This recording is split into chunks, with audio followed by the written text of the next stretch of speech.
आपण किती जणांनी हा शब्द ऐकला असेल की एल्निनो आलाय, एल्निनो आलाय. प्रशांत महासागर म्हणजे पॅसिफिक महासागरातलं तापमान 3 ते 5 अंशांनी वाढलं की एल्निनो आणि कमी झालं की लानिना. एल्निनो म्हणजे छोटा मुलगा आणि लानिना म्हणजे छोटी मुलगी. हा अभ्यास कशासाठी? तर आपल्याकडे असं म्हणतात की ज्या वेळेला एल्निनो जास्त सक्रिय होतो त्यावेळेला आपलं सगळं बाष्प तिथे जातं, कारण तिथे कमी दाबाचा पट्टा आणि आपल्याकडे जास्त दाबाचा पट्टा. मग आपल्याकडे यावर्षी पाऊस कसा काय झाला एल्निनो असून सुद्धा?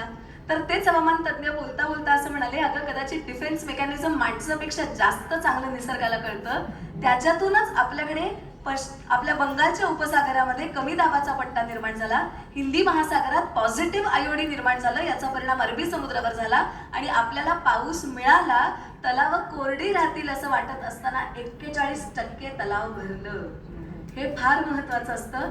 मला असं वाटतं की या सगळ्या युद्धजन्य परिस्थितीत पाऊस सारथ्य आपलं करतो ना, त्यावेळेला तो सगळ्यात जास्त सुंदर असतो. एक लक्षात घ्या, अलेक्झांडर हा खरं तर जगज्जेता, पण ज्या वेळेला अलेक्झांडर द ग्रेट आपल्या भारतात आला, पोरसला हरून बियास पार करायला लागला, तेव्हा 1-2 नाही, तब्बल 70 दिवस पावसाने त्याला अडकवून ठेवलं अक्षरशः. किडे, झुरळं, डास, रबरबाट, चिखल या सगळ्यांनी इतका जेरीस आला की सगळं सैन्य घेऊन परत फिरला. अलेक्झांडर जग जिंकू शकला, पण पावसाने त्याला भारत जिंकू दिला नाही, म्हणून तो आपल्या बरोबर आहे. आणि हेच तो कायम पाठीशी असतो म्हणून राहतं. आजची तारीख सांगायची तर 12 जुलैला सुद्धा तो बरोबर 16व्या-17व्या शतकात असाच पाठीशी होता. बाजी प्रभूं बरोबरीने लढला, म्हणूनच घोडखिंड पावन झाली आणि दोघही एकत्र म्हणू शकले, पावन खिंडित पाऊल रोवून शरीर पिंजे तो केले रण.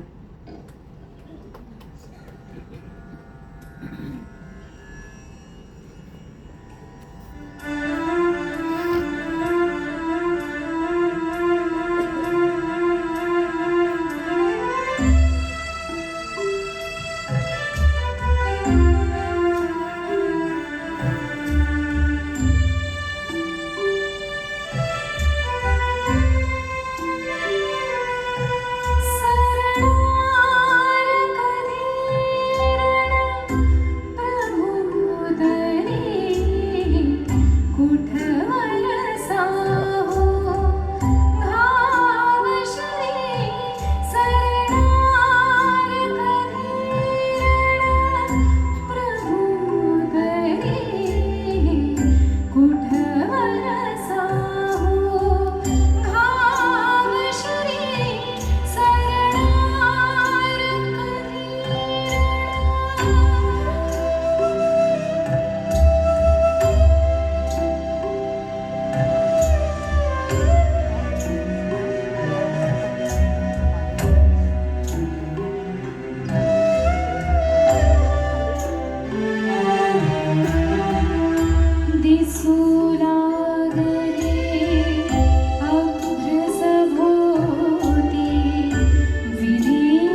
सरणार कधी रण प्रभो तरी हे कुठवर साहू गावशिरी.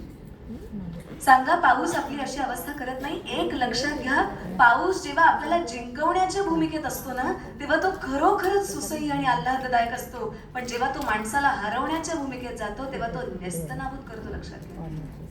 आणि हे विचित्र आहे खूप. याचं कारण असं, अहो, पाऊस सुरू व्हायच्या आधीच पावसाने ही चुणूक दाखवून दिली होती. मे महिन्यामध्ये उत्तर प्रदेशात जो पाऊस झाला तो मला सांगा, वादळी वाऱ्यांचे किती भीषण झाला. 26 जिल्ह्यांना त्याने अक्षरशः झोडपून काढलं. 200हून अधिक गुरं, 125हून अधिक माणसं गेली आणि जखमींचा तर आकडाच नाहीये. आणि इतकं विचित्र प्रकारचं वादळ होतं. एक उदाहरण फक्त सांगितलं असतं. 50-55 वर्षाचे नंदिनिया नावाचे रिक्षा चालक होते.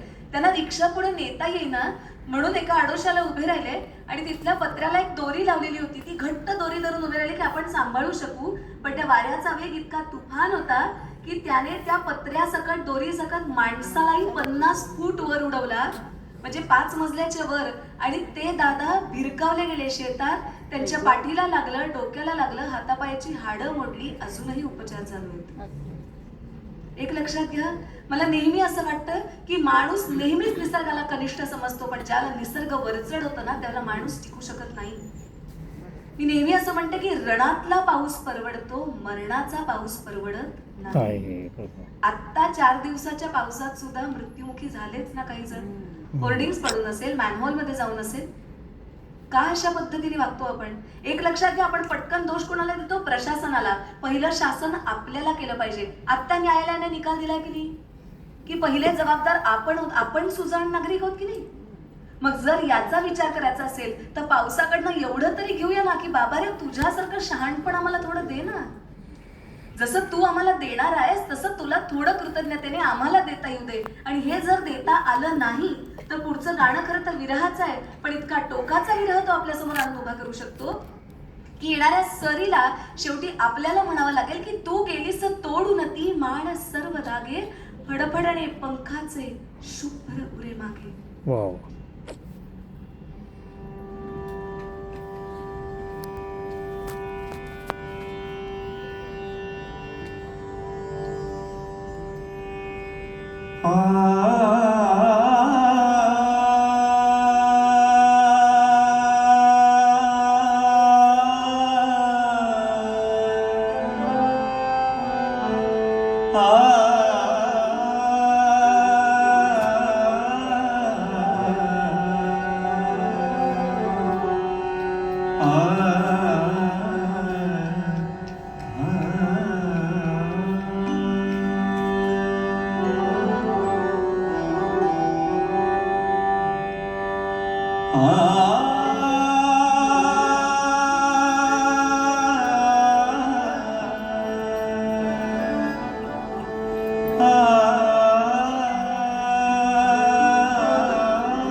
भेट आपुली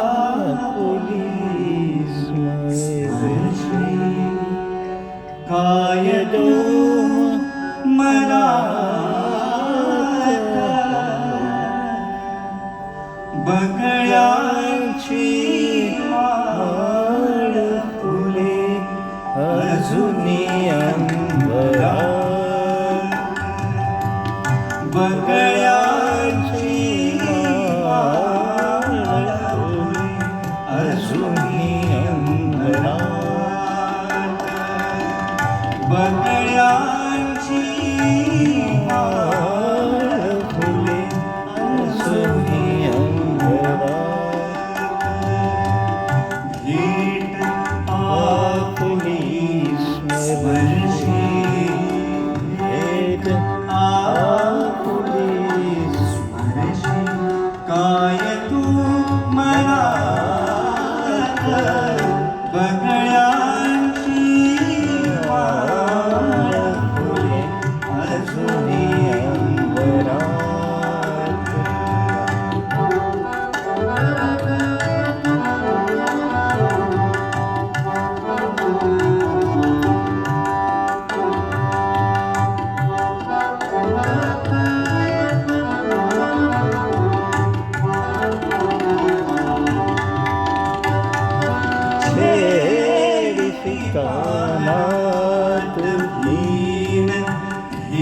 पावसाचे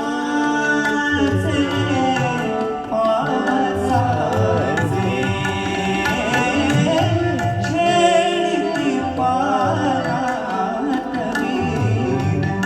वीण पावसाचे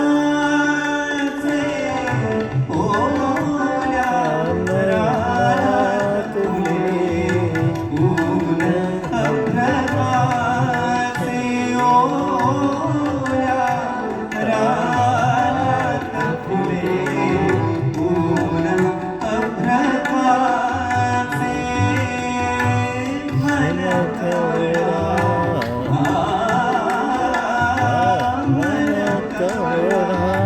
घन घुमतो मन घन घुमतो दूर डोंगरात बगळ्याची माळ फुले अजूनी अंबरात बगळ्याची माळ फुले अजूनी अंबरात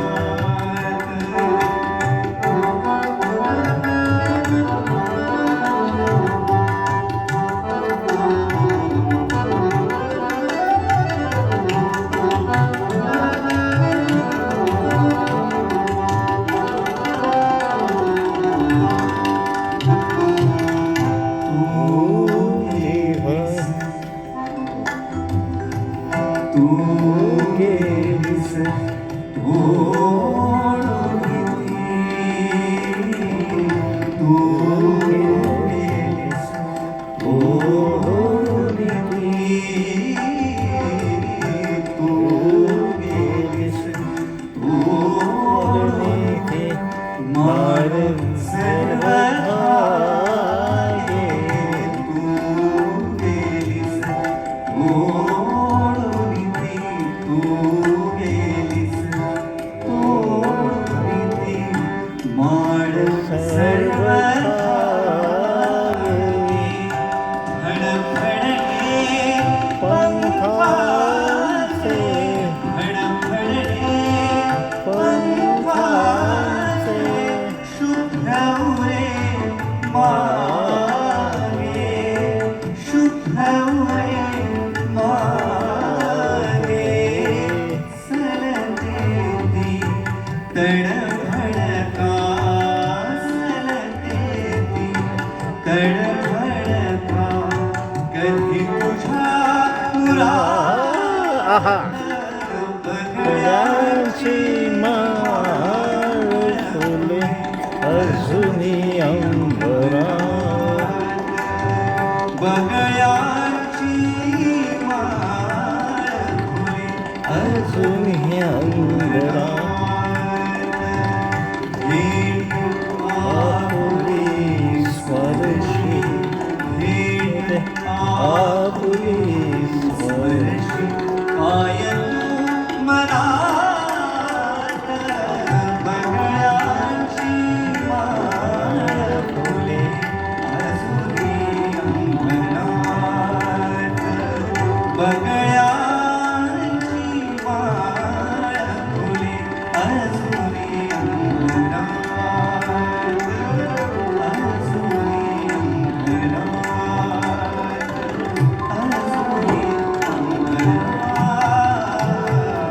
आणि मयुरेश आणि विनयसाठी सुद्धा एकदम मनापासून दाखवूया या